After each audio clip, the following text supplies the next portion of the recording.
Cohen, it is your claim that the defendant had or has some property that belongs to either you or your son.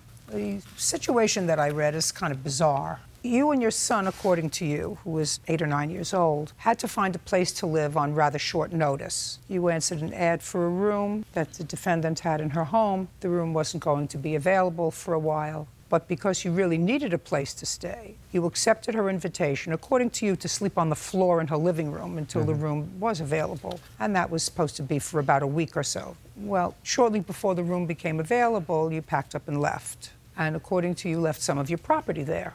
Miss Martinez says you left abruptly and left no property there. She's not the monitor of your property. You took what you came with and left. So I have a couple of questions for you. Do you work, Mr. Cohen? No, I do not. And how do you support yourself? right now I'm just getting county assistance. So you receive public assistance? Public assistance. And how long have you been receiving public assistance? 3 months. What were you doing before you were receiving public assistance? I was in sales. And I With was whom? Selling website design. Working for yourself or I was for a working for company? myself. At the same token, I had independent contractors I was helping out on assignments and jobs. When was the last time you had a steady job? That would have to be late in October last year. October of 2013? Correct. Who did you work for in October of 2013? World Strides. And what happened to that job? That job was very demanding. It took away too much time from my son during all of these problems I was having at home, and I had to dedicate more time to him because I was becoming a full-time dad. And this is your wife? Yes. Are you back together again with your wife? We're still friends, and That's not what I asked you. No. Careful about my questions, careful about your answers, Mr. Cohen. Are you back together with your wife? No. Where do you come from? What state? I'm from California in Oceanside. And your ex-wife lives where? She lives in San Diego, a little further south. Where does your son live? He lives with me, Full-time? full-time. And he goes to school from your home? And how often does he see his mother? At least once a week. How does she get to see him? She either comes up by train or a friend, or I bring him down. Does she work? At this time, she does not. She's caregiving her parents. Does she also receive assistance? I do not know. Well, I'm going to ask her if I speak to her later. Now, what prompted you to leave your house? Laura's house? Her house. Or her house? Well, we were actually in a motel at the time, not by choice. When?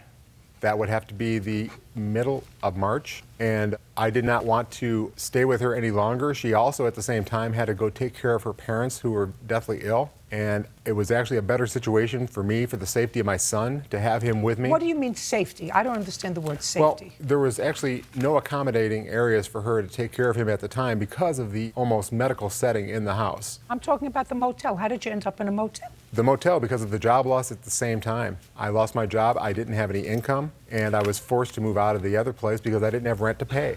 Why didn't your wife stay home as she was taking care of her parents and you continue with your job so that you wouldn't end up in a motel? Exactly. Well, I'm asking you that question. I do not know why, Your Honor. You do not know why. So what you chose to do is you chose to have 2 unemployed people and a 9-year-old child. Well, my goal was to find a job immediately. Have you done that? Yes, I have. I've been seeking work for the No, last... where are you working? I'm not working right now, but I have one lined up. That's your goal. But the idea is you had a job. Right. And you quit your job to be a stay-at-home father when your wife, the mother of the child, was also not working. Now, I know she wasn't working because you said to me she went to take care of her parents. That's Correct. what she does. Well, if she's taking care of her parents, is there a reason she couldn't take care of her own child while you continued with your job? I tried to make that happen. It was too much of a difficult transition between the transportation between San Diego and Oceanside. Well, you were together in the motel in March. I know. What do you mean you know? Oh. So you go to this perfect stranger with your son, and she says you can sleep on the floor, and you do. Now, how did you get to her house? I drove there. And you were staying in a motel. Yes. How long had you been in the motel? I'd say approximately 2 weeks. Were you in a single room in the motel? We were in a room with 2 beds. Now, you lived in an apartment before that or a house? Yes, we lived in an apartment. Prior to that, we were renting a room from someone else. And we've been roommates for a while just because of financial situation. And I just did not have the income. It wasn't just because I quit the job. So you moved from a motel, 1 room, where you were staying with your wife and your son. You moved out of there. I don't even want to know why.